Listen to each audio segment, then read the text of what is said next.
Hi everyone. Today I start for reaction intermediate. Reaction intermediate. ठीक है, हम लोग रिएक्शन इंटरमीडिएट पढ़ेंगे. ठीक है, तो रिएक्शन इंटरमीडिएट को ना कुछ कैटेगरी में बांट दिया जाता है. ठीक है, इसे कुछ कैटेगरी में हम लोग बांट देते हैं. ठीक है, सबसे पहला आता है कार्बन बेस्ड.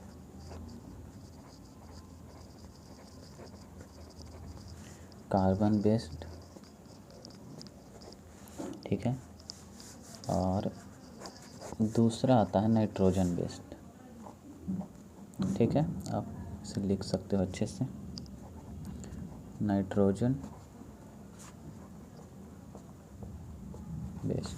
ठीक है, एक होता है क्या, कार्बन बेस्ड, और एक होता है नाइट्रोजन बेस्ड. ठीक है, अब फर्दर कार्बन बेस्ड भी ना, इसे भी मतलब बांटा जा सकता है कई भागों में, जैसे कि कार्बोकेटायन. ठीक है, कार्बोकेटायन,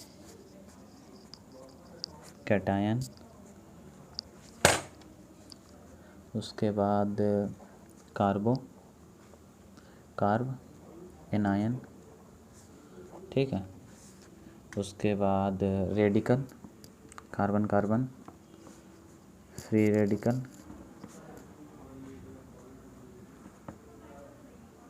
ठीक है, उसके बाद फिर से एक कार्बीन.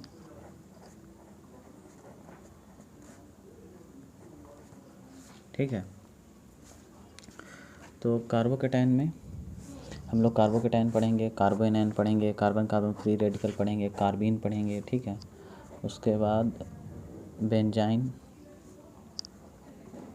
ठीक है, तो रिएक्शन इंटरमीडिएट को सबसे पहले हम लोग कार्बन बेस्ड और नाइट्रोजन बेस्ड में बांटते हैं. ठीक है, कार्बन बेस्ड में carbocation, कार्बोएनायन, carbon free radical, carbene, benzene. ठीक है, उसके बाद अगर बात की जाए नाइट्रोजन बेस्ड का, तो नाइट्रोजन बेस्ड में नाइट्रीन पढ़ते हैं. ठीक है, तो आज हम लोग बात करेंगे सिर्फ कार्बोकेटायन का. ठीक है, कार्बोकेटायन के बारे में. ठीक है, आप इसे लिख लो, नोट डाउन कर लो. उसके बाद आज हम लोग बात करेंगे कार्बोकेटायन के बारे में. ठीक है, एक minute. Carbocation, carbocation.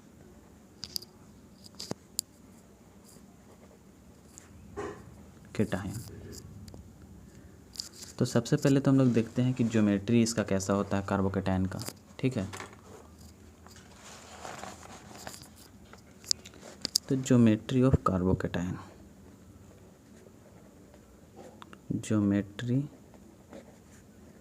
Of carbocation.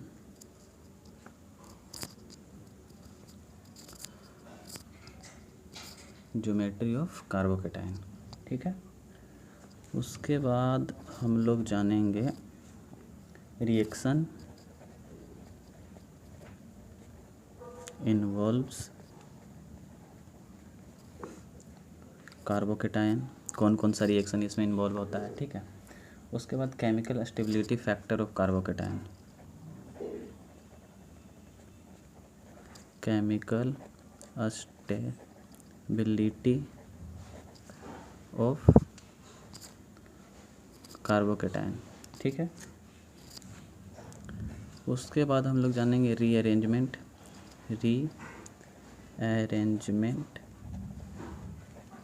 Of carbocation. ठीक है, और उसके बाद सबसे लास्ट में हम लोग कार्बोकेटायन से रिलेटेड नेम रिएक्शन पढ़ेंगे. Name reaction based. ठीक है, नेम रिएक्शन बेस्ड कार्बोकेटायन. ठीक है, तो सबसे पहले हम लोग देखते हैं आज ज्योमेट्री ऑफ कार्बोकेटायन. ठीक है, आप नोट डाउन कर लो. ठीक है, रिएक्शन इंटरमीडिएट को कई भागों में बांटा गया है. ठीक है, carbocation, कार्बोएनायन, carbon free radical, carbene, benzene. ठीक है, उसके बाद हम लोग आज मतलब जो हम लोग का टॉपिक है कार्बोकेटायन, ये लंबा बहुत टॉपिक है, ठीक है। तो ये कम से कम तो 3-4 दिन आप चलेगा ही चलेगा, ठीक है। कार्बोकेटायन, तो सबसे पहले हम लोग बात कर लेते हैं कि ज्योमेट्री ऑफ कार्बोकेटायन क्या है, ठीक है। तो कार्बोकेटायन का जो ज्योमेट्री होता है, जैसे कि यहाँ पे हम लोग लिखते हैं C हाइड्रोजन हाइड्रोजन हाइड्रोजन, ठीक है, और यहाँ पे कोई पॉजिटिव चार्ज, ठीक है। तो ये जो कार्बोकेटायन है वो कैसा है, sp3, ठीक है। तो जब भी कार्बोकेटायन ज्योमेट्री जो होगा इसका sp3 कार्बोकेटायन पे ही मतलब इंटरमीडिएट बनेगा, ठीक है। अगर आप इस तरह से बना दोगे कार्बोकेटायन तो एग्जिस्ट नहीं करेगा, ठीक है। कार्बोकेटायन जब भी होगा, ठीक है, तो sp3 कार्बोकेटायन ही एग्जिस्ट करेगा, ठीक है। इसका स्ट्रक्चर दिखाता हूँ मैं आपको। p ऑर्बिटल, ये p ऑर्बिटल, कोई ग्रुप लगा है यहाँ पे, जैसे मान लो CH3 लगा दिया मैंने, यहाँ पे भी CH3 लगा दी, यहाँ पे भी CH3 लगा दी, ठीक है। तो ये जो कार्बोकेटायन स्ट्रक्चर है वो इस तरह से दिखेगा आपको, ठीक है, ये इस तरह से दिखेगा। अब इसमें कुछ चीज़ें होती हैं जिसे मैं आपको लिख देना चाहता हूँ इधर।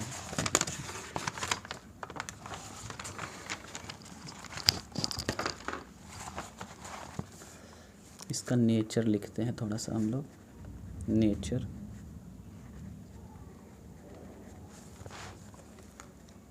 तो सिग्मा 6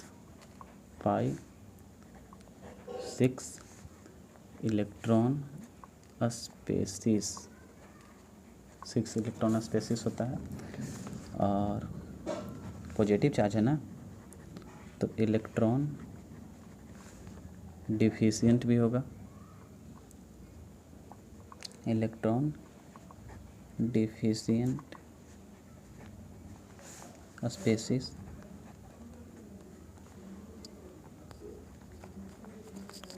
ठीक है, ठीक है। 6 electron species, electron deficient species, ठीक है, electron loving species, electron loving species, ठीक है। अब आते हैं कार्बोकेटायन को स्टेबलाइजेशंस के बारे में जानते हैं, ठीक है, कि कार्बोकेटायन किस तरह से स्टेबलाइज होता है, ठीक है। तो फैक्टर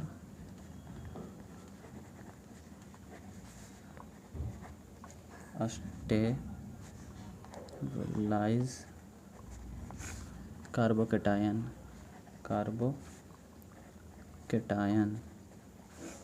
ठीक है।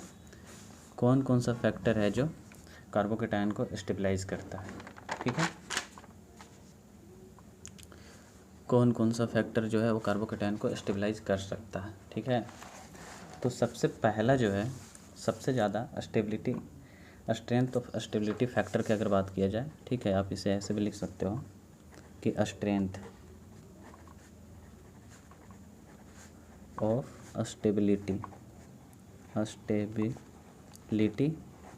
फैक्टर, ठीक है। सबसे पहला क्या आएगा, मान लो ए मेजोमेरिक स्टेबलाइजेशन, ठीक है। अब जैसे यहाँ पे देखो CH2 लिखते हैं, लोन पेयर है, Me2 है, तो लोन पेयर अगर डायरेक्ट यहाँ पे आएगा, ठीक है, यहाँ पे p ऑर्बिटल है, तो p ऑर्बिटल में डायरेक्ट लोन पेयर आएगा तो बहुत ज़्यादा कार्बोकेटायन को स्टेबलाइज करेगा। मतलब जब भी आप कार्बोकेटायन पढ़ोगे, ठीक है, तो कार्बोकेटायन में जो मेजोमेरिक इफेक्ट होगा वो बहुत ज़्यादा स्टेबिलिटी इसको प्रदान करता है, ठीक है, क्योंकि डायरेक्ट लोन पेयर है, तो लोन पेयर डायरेक्ट डोनेटिंग करता है p ऑर्बिटल में, ठीक है। इलेक्ट्रॉन डिफिशिएंट है, तो यहाँ पे लोन पेयर डायरेक्ट इसके p ऑर्बिटल में आता है, इसकी वजह से मेजोमेरिक स्टेबलाइजेशन बहुत ज़्यादा इफेक्ट डालता है, ठीक है। सेकेंड में है dancing effect, dancing resonance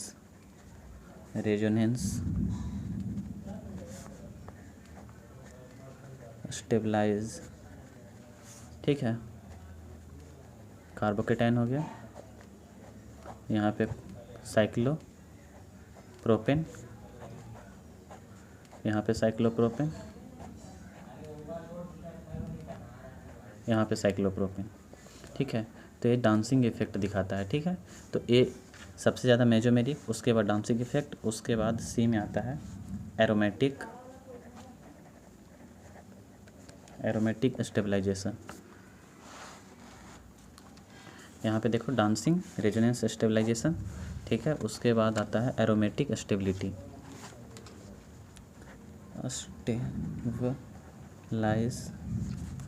factor, ठीक है। अगर कोई एरोमेटिक कंपाउंड है, जैसे आप जानते होंगे एरोमेटिक कंपाउंड, जैसे मान देखो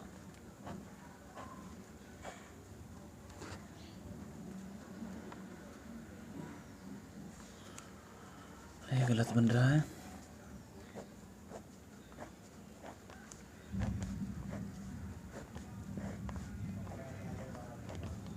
यहाँ पे पॉजिटिव चार्ज है, ठीक है। तो यहाँ पे जो है ये पॉजिटिव चार्ज की वजह से ये एरोमेटिक बन रहा है। तो एरोमेटिक बनने के कारण ये बहुत ज़्यादा स्टेबल होगा। तो सबसे पहले मेजोमेरिक इफेक्ट, ठीक है। मेजोमेरिक इफेक्ट जैसे ही आप देखोगे कि कोई भी एटम है उसमें लोन पेयर है और लोन पेयर डायरेक्ट कार्बोकेटाइन को स्टेबलाइज कर रहा है तो सबसे ज़्यादा स्टेबलाइज होगा। उसके बाद डांसिंग रेजोनेंस स्टेबलाइजेशंस, उसके बाद आता है एरोमेटिक स्टेबलाइजेशंस, उसके बाद थर्ड में आता है रेजोनेंस स्टेबलाइजेशंस, डी रेजोनेंस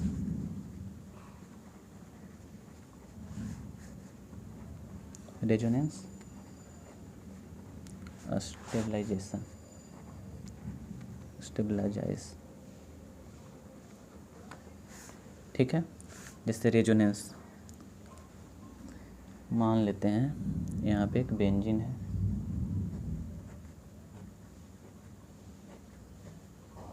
ठीक है, बेंजीन, यहाँ पे CH2, यहाँ पे कार्बोकेटाइन, यहाँ पे रेजोनेंस हो रहा है, यहाँ पे रेजोनेंस हो रहा है, ठीक है। तो यहाँ पे रेजोनेंस होने की वजह से ये कार्बोकेटाइन बहुत ज़्यादा स्टेबल होता है, ठीक है। उसके बाद 5 ABCDE, अब हम लोग ई में लिखते हैं। ई में दिखाएगा कार्बोकेटाइन को स्टेबलाइज करने का फैक्टर हाइपो कंजुगेशन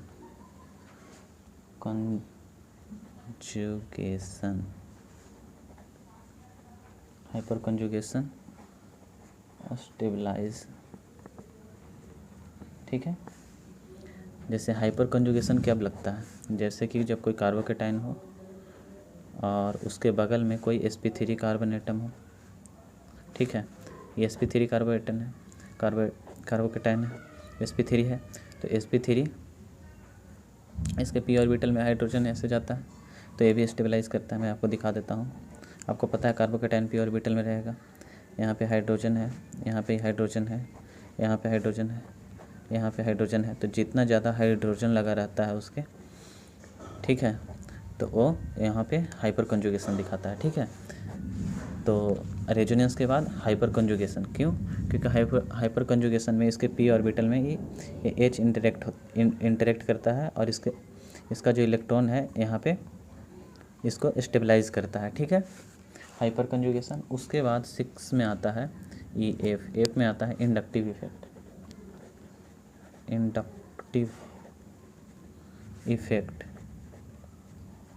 ठीक है। इससे स्टेबलाइज होता है कार्बोकेटाइन, ठीक है, इंडक्टिव इफेक्ट से, ठीक है। जैसे कि यहाँ पे कार्बोकेटाइन लेते हैं हम लोग, यहाँ पे कार्बोकेटाइन है, ठीक है, यहाँ पे इंडक्टिव इफेक्ट लगा रहा है, ठीक है, टर्सरी, ठीक है। ये जो है इंडक्टिव इफेक्ट लगा रहा है, ठीक है। तो इससे भी जो है ये जो है स्टेबलाइज होता है कार्बोकेटाइन। उसके बाद आते हैं हम लोग ब्रिज केटाइन में, EFG, उसमें आते हैं हम लोग ब्रिज केटाइन,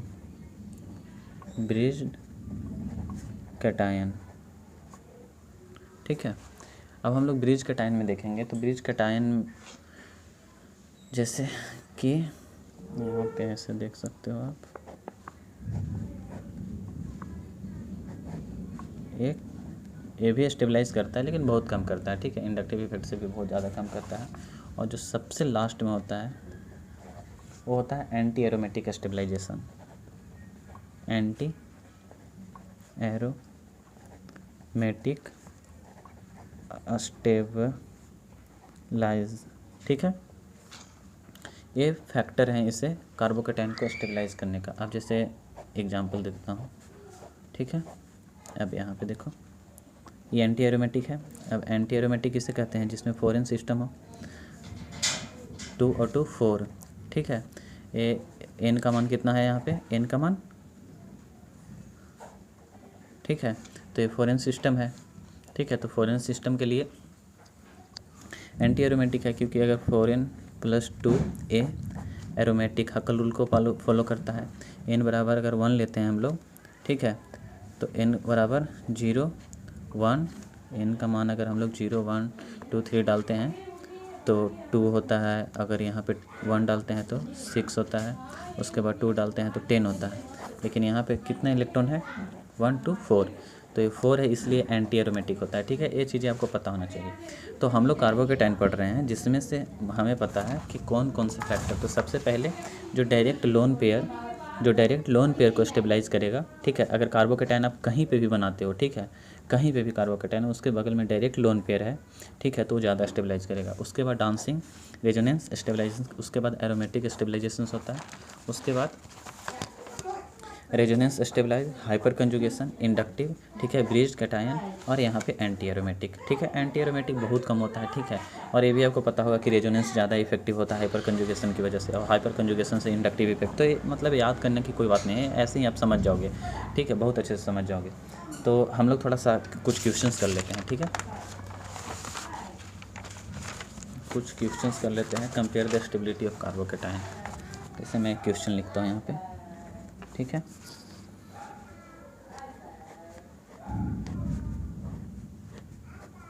कार्बोकैटायन यहाँ पे बना हुआ है, ठीक है।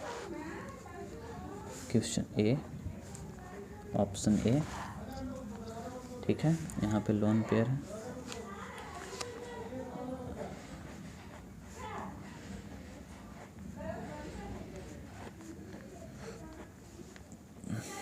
यहाँ पे भी कार्बोकैटायन बना हुआ है,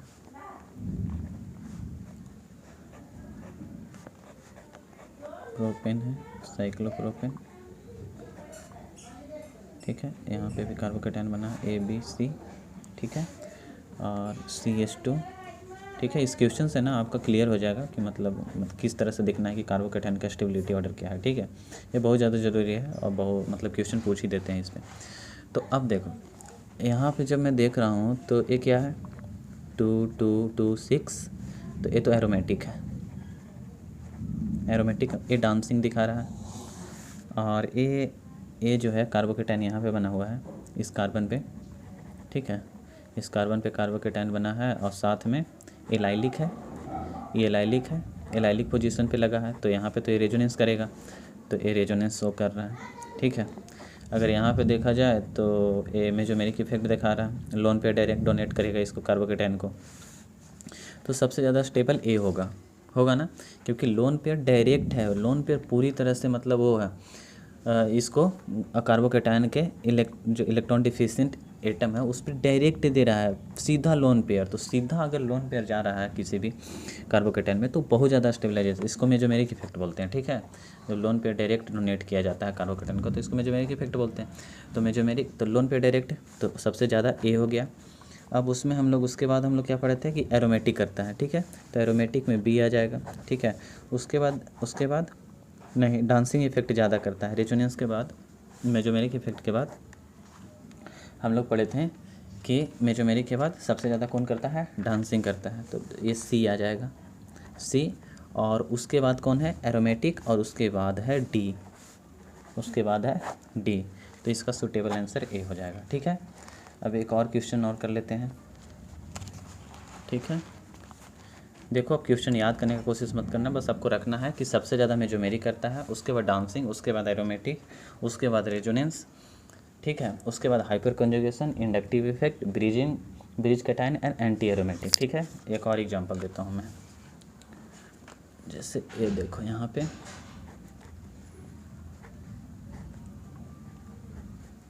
कार्बोकेटायन है, यहाँ पे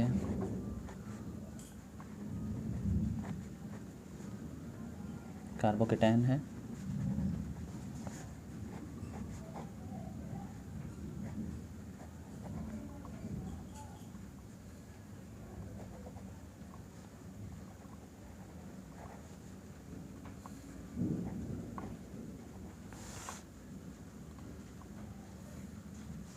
ठीक है, ए बी एंड सी। अब इसमें देखते हैं कि सबसे ज़्यादा कौन जो है डोमिनेट करता है। ठीक है, तो यहाँ पे आप देख सकते हो ऑक्सीजन लगा है, ठीक है, नाइट्रोजन लगा है, ठीक है, तो सबसे ज़्यादा, ठीक है, सबसे ज़्यादा कौन करेगा। यहाँ पे जब हम नाइट्रोजन को देखते हैं तो नाइट्रोजन जो है सबसे ज़्यादा मेजोमेरिक इफेक्ट शो करता है। अब आपको लग रहा होगा कि अरे यार मतलब ये कैसे याद रखना पड़ेगा कि नाइट्रोजन करता है, तो इलेक्ट्रोनेगेटिविटी फैक्टर, ठीक है,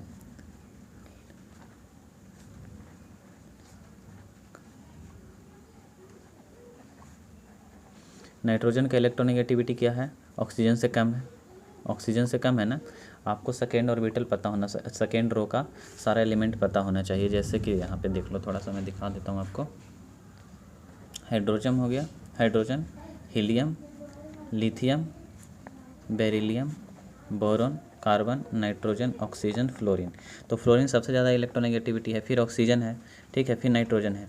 तो जब लोन पेयर इसके पास है, ये ज़्यादा इलेक्ट्रोनेगेटिविटी है, तो कुछ ना कुछ तो खींच के रखेगा। ऐसा नहीं डोनेट करेगा, लोन पे डोनेट करेगा, स्टेबलाइज भी करेगा, लेकिन इलेक्ट्रोनेगेटिविटी फैक्टर होने की वजह से इसमें ज़्यादा इलेक्ट्रोनेगेटिविटी है, ठीक है, नाइट्रोजन में थोड़ा कम है। तो नाइट्रोजन जो अपने लोन पेयर को है वो अपने पास नहीं रहेगा, पूरा का पूरा जो है ना, मतलब पूरा का पूरा कार्बोकेटायन को स्टेबलाइज करेगा।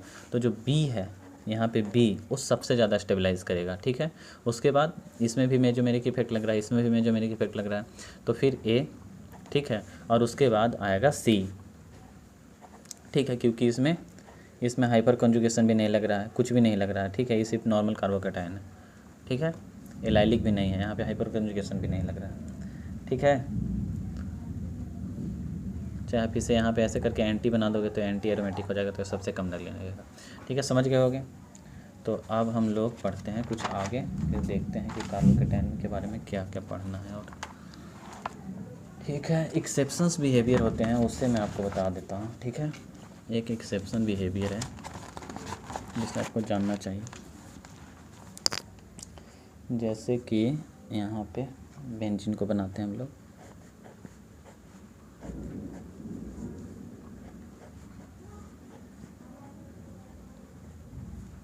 कार्बोकेटायन बना डाला हूँ, फिर यहाँ पे एलाइलिक पोजीशन है, ये कार्बोकेटायन बना डाला,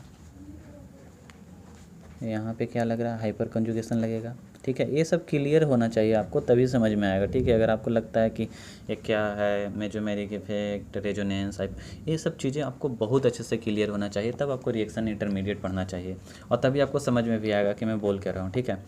तो अब यहाँ पर हम लोग देखते हैं कि हमें तो पता है कि मेजोमेरिक इफेक्ट, फिर डांसिंग, फिर एरोमेटिक, फिर रेजोनेंस, ठीक है, फिर हाइपर कंजुगेशंस, ठीक है, फिर इंडक्टिव इफेक्ट, उसके बाद ऐसे हम लोग चलते हैं, ठीक है। तो मेजोमेरिक इफेक्ट, तो यहाँ पे तो मेजोमेरिक इफेक्ट है ही नहीं, तो इसको हटा देते हैं। डांसिंग भी नहीं है, तो यहाँ पे देख रहे हैं एरोमेटिक, एरोमेटिक भी नहीं है। यहाँ पे रेजोनेंस हो रहा है, हम लोग जानते हैं ना कि रेजोनेंस सबसे ज़्यादा होता है, ठीक है, और यहाँ पे हाइपर कंजुगेशन हो रहा है, तो इस यहाँ पे थोड़ा सा एक्सेप्शन बिहेवियर है, ठीक है, क्योंकि यहाँ पे देखो कार्बोकेटायन है और यहाँ पे हाइपर कंजुगेशन हो रहा है, ठीक है, और 9 हाइड्रोजन हैं जो 9 हाइड्रोजन, ठीक है, जो हाइपर कंजुगेशन में इस कार्बोकेटायन को स्टेबलाइज कर रहे हैं, ठीक है। तो यहाँ पे जो सी है वो ज़्यादा हो जाता है, ठीक है, ये जो सी है, सी उसका स्टेबिलिटी कार्बोकेटायन का ज़्यादा होता है, ठीक है। उसके बाद ए का होता है, ठीक है, क्योंकि ये तो बेंजाइलिक है तो ये तो पूरा रेजोनेंस करेगा, ठीक है ना, ये भी रेजोनेंस करेगा, लेकिन ये एरोमेटिक नहीं है, तो ये एरोमेटिक है, इसलिए भी ए फिर होगा, उसके बाद बी हो जाएगा। ये एक्सेप्शंस बिहेवियर है, थोड़ा सा आपको दिमाग में रखना होगा, ठीक है। अब हम लोग रिएक्शन में आएंगे, ठीक है, कि कौन कौन सा रिएक्शन हम लोग को कार्बोकेटाइन में पढ़ना है, ठीक है। तो reaction involve formation of carbocation, आप लिखो अच्छे से इसे, ठीक है। क्वेश्चन प्रैक्टिस करोगे पूरा क्लियर हो जाएगा। रिएक्शन इन्वॉल्व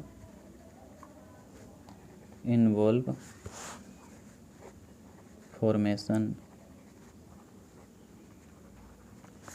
ऑफ कार्बोकेटाइन,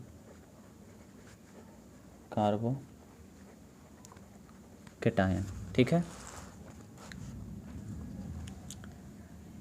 तो रिएक्शन इन्वॉल्व ऑफ कार्बोकेटाइन, कौन कौन सा रिएक्शन इसमें होता है, ठीक है। तो पहला हम लोग देखते हैं अल्कीन, ठीक है।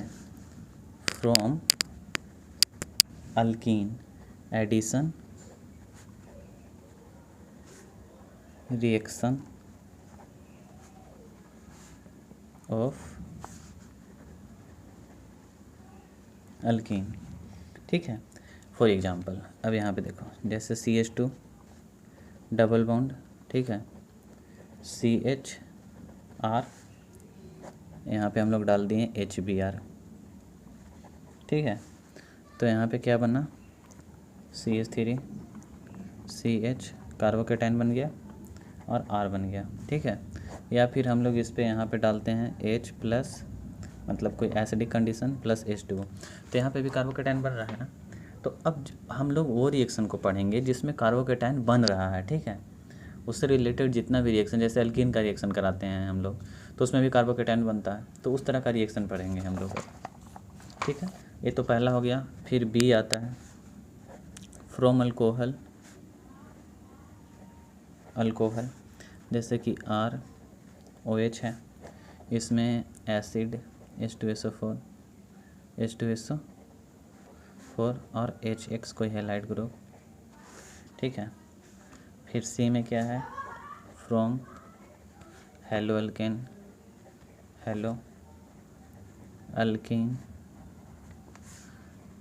ठीक है, यहाँ से H2O डालें, ठीक है। ये भी कार्बोकेटाइन बनता है, ठीक है। इसमें देखेंगे कि कार्बोकेटाइन कितना स्टेबल है, ठीक है। डी में हम लोग देखते हैं, फ्रॉम ईथर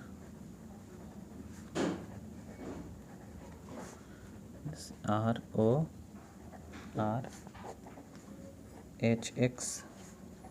कार्बोकेटाइन, ठीक है। फिर ई है, फ्रॉम इपोक्साइड, इसमें भी कार्बोकेटाइन बनता है,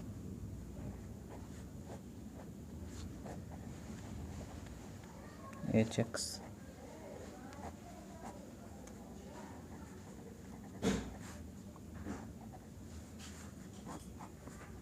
इस तरह से कार्बोकेटाइन बनेगा। पूरा रिएक्शन मैकेनिज्म देखेंगे कि ये किस तरह से होता है, ठीक है। मैं आपको शॉर्ट में बता रहा हूँ कि हम लोग ये सब पढ़ने वाले हैं, ठीक है। फ्रॉम एमाइड दिखना चाहिए, फ्रॉम एमाइड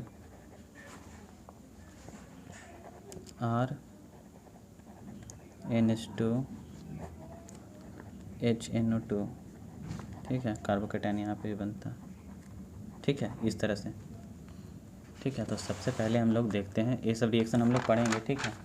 तो उससे पहले भी हम लोग कार्बोकेटाइन का जो रीअरेंजमेंट वाला फंक्शन है उसे देखना बहुत ज़रूरी है, ठीक है। वो बहुत ज़्यादा इंपॉर्टेंट है, ठीक है। अगर आपको कार्बोकेटाइन रीअरेंजमेंट नहीं आता है तो मतलब कुछ भी नहीं आता है, ठीक है।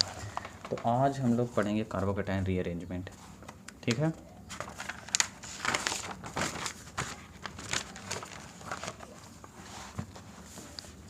आज हम लोग पढ़ेंगे, ठीक है, carbocation rearrangement.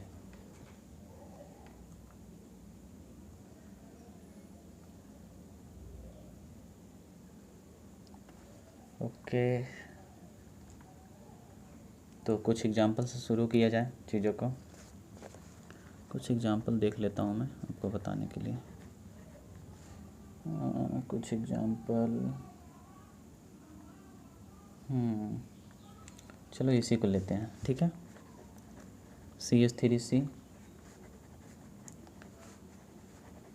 PH H carbocation, ठीक है, यहाँ पे भी H है, यहाँ पे भी H है, ठीक है। अब इसे हमें स्टेबल कार्बोकेटायन में कन्वर्ट करना है, ठीक है। तो किसे शिफ्ट किया जाए ताकि यह स्टेबल कार्बोकेटायन बन सके, ठीक है, ठीक है। यहाँ पे इसे इस कार्बोकेटायन को हमें यहाँ पे शिफ्ट करना है, ठीक है, यहाँ पे शिफ्ट करना है। तो अब हम लोग इस 3 बॉन्ड में से CH3H PH किसे हटाया जाए भाई, कि मतलब जो है जो सबसे ज़्यादा स्टेबल कार्बोकेटायन बने, ठीक है। तो अब देखो यहाँ पे हम लोग बनाते हैं, ठीक है। यहाँ पे देखो कार्बन लगा दिया मैंने, कार्बन। अगर मान लो कि इस पीएच को हटा देता हूँ मैं, ठीक है, पीएच बोले तो ये एक बेंजीन का रिंग बना हुआ है, ठीक है, इस तरह से। तो अगर कार्बोकेटायन यहाँ पे आएगा तो रेजोनेंस करेगा तो ज़्यादा स्टेबल कार्बोकेटायन बनेगा। भाई हम ये तो नहीं हटाएंगे, इसको तो रहने देना है, इसको नहीं हटा सकते। अब यहाँ पे है CH3, ठीक है, ये हाइपर कंजुगेशन की तरह बिहेव करेगा। अगर मान लो कि यहाँ पे हम लोग CH3 लगाते हैं, हाइपर कंजुगेशन दिखाएगा, भाई इसे भी नहीं हटा सकते हैं। अगर मुझे स्टेबल करना है इसे 3 डिग्री, यहाँ पे कितना है 3 डिग्री, ठीक है। यहाँ पे जब हम इसको लाते हैं तो यहाँ पे देखो एक कार्बन से जुड़ा है तो 1 डिग्री ही हाइड्रोजन है, ठीक है, ये प्राइमरी है। यहाँ पे आएगा तो सेकेंडरी हो जाएगा, ठीक है, 2 हाइड्रोजन से जुड़ जाएगा, टर्सरी हो जाएगा सबसे पहली बात। तो इसको हम लोग यहाँ पे लाते हैं, ठीक है, और इस PH को तो रहने ही देंगे और इस CH3 को भी रहने देंगे, ठीक है। इस H को यहाँ पे डालेंगे तो 1H 2H और यहाँ से एक H आया तो CH3। अब जो एक कार्बोकेटायन है 1 कार्बन 1 कार्बन 1 कार्बन 3, तो टर्सरी कार्बन एटम है, ठीक है, ठीक है, टर्सरी 3 डिग्री एल्काइलिक 3 डिग्री है। तो इस सबसे ज़्यादा स्टेबल होगा, ठीक है। तो कार्बोकेटायन की स्टेबिलिटी देखने के लिए हम यहाँ पे आसानी से देख सकते हैं कि हम इस H को हटाएंगे, ठीक है, इस H को हटाएं, उसके बाद हमें पता चला कि ये सबसे ज़्यादा स्टेबल है। तो इसका जो रीअरेंजमेंट है करने के बाद मुझे पता चला कि ये ही होगा, इस H को हमें शिफ्ट करना है, ठीक है, PH को शिफ्ट मत कर देना, देखना है बहुत अच्छे से देखना है कि कहाँ पे कौन सा स्टेबल होता है, ठीक है। उसके बाद एक और एग्जांपल करते हैं, जैसे यहाँ पे PH, यहाँ पे CH3, यहाँ पे भी PH, ठीक है, यहाँ पे H है और यहाँ पे H। अब यहाँ पे हमें कार्बोकेटायन रीअरेंजमेंट कराना है, ठीक है। तो कार्बोकेटायन रीअरेंजमेंट होगा क्योंकि ये प्राइमरी है, 1 डिग्री कार्बोकेटायन है। यहाँ पे अगर लाऊंगा मैं तो 3 डिग्री कार्बोकेटायन बनेगा। अब हमें पता है कि 3 डिग्री कार्बोकेटायन बहुत ज़्यादा स्टेबल होता है, बचपन से पढ़ते आए हैं। तो कार्बोकेटायन तो यहाँ पे बना ही देंगे, ठीक है, और PH और CH3। तो अगर हम लोग PH को उस साइड करते हैं, यहाँ पे शिफ्ट करते हैं तो ज़्यादा स्टेबिलिटी नहीं आएगा। तो यहाँ पे हम लोग PH को तो नहीं कर सकते हैं, कर ही नहीं सकते हैं PH को, ठीक है। अब यहाँ पे इस कार्बोकेटायन को यहाँ लेंगे, ठीक है, और इस CH3 को इधर ले जाएंगे। तो यहाँ पे इस H को लेके आ जाते हैं, ठीक है, और यहाँ पे CH3 CH और एक CH3 हो जाएगा, ठीक है। तो ये स्टेबिलिटी ऑर्डर होगा इसका, ठीक है। तो यहाँ पे हम लोग CH3 को शिफ्ट करेंगे, ठीक है, क्योंकि ऑप्शन है ही नहीं। उसके बाद अगर और एग्जांपल देखा जाए, ठीक है, क्वेश्चंस जैसे कि यहाँ पे PH है, ठीक है, यहाँ पे CH3 है, यहाँ पे कार्बोकेटायन है, ठीक है। एक कार्बोकेटायन कौन सा कार्बोकेटायन है, ठीक है, ये सेकेंडरी कार्बोकेटायन है, और यहाँ पे जाएगा तो कौन सा कार्बोकेटायन हो जाएगा, टर्सरी। तो मुझे पता है कि टर्सरी कार्बोकेटायन ही बनाना चाहिए, हमें टर्सरी कार्बोकेटायन ही बनाना चाहिए, ठीक है। अब यहाँ पे टर्सरी कार्बोकेटायन ही बनाना है हमें, ठीक है। तो यहाँ पे CH3 को शिफ्ट करते हैं और कोई ऑप्शन है ही नहीं। तो यहाँ पे हम लोग कार्बोकेटायन बनाएंगे और यहाँ पे इस PH को रहने देंगे। तो ये इसका रीअरेंजमेंट फॉर्म होगा, ठीक है। अब यहाँ पे इसे देखते हैं एक और एग्जांपल, बस एक और एग्जांपल। यहाँ पे हम लोग CH3, यहाँ पे H हाइड्रोजन, यहाँ पे पॉजिटिव चार्ज है, ठीक है, 1 बॉन्ड, कार्बन 4 बॉन्ड बनाता है, 1 2 3 4 बॉन्ड है। अब यहाँ पे इसको शिफ्ट करना है तो कौन सा आएगा, CH3 या हाइड्रोजन। आपको पता है कि CH3 तो नहीं आने वाला है, हाइड्रोजन आएगा, वो कार्बोकेटायन यहाँ पे आ चला। तो ए रीअरेंजमेंट होगा, ठीक है। और बहुत सारा रीअरेंजमेंट है, मैं आपको कराता हूँ एग्जाम्पल। ठीक है, तो इतना ही रखते हैं अभी, और अगले सेशन में हम लोग और बहुत सारा एग्जाम्पल करेंगे। ठीक है, रिंग एक्सपांसन और बाकी सारी चीज़ें। ठीक है, thank you so much for watching this video.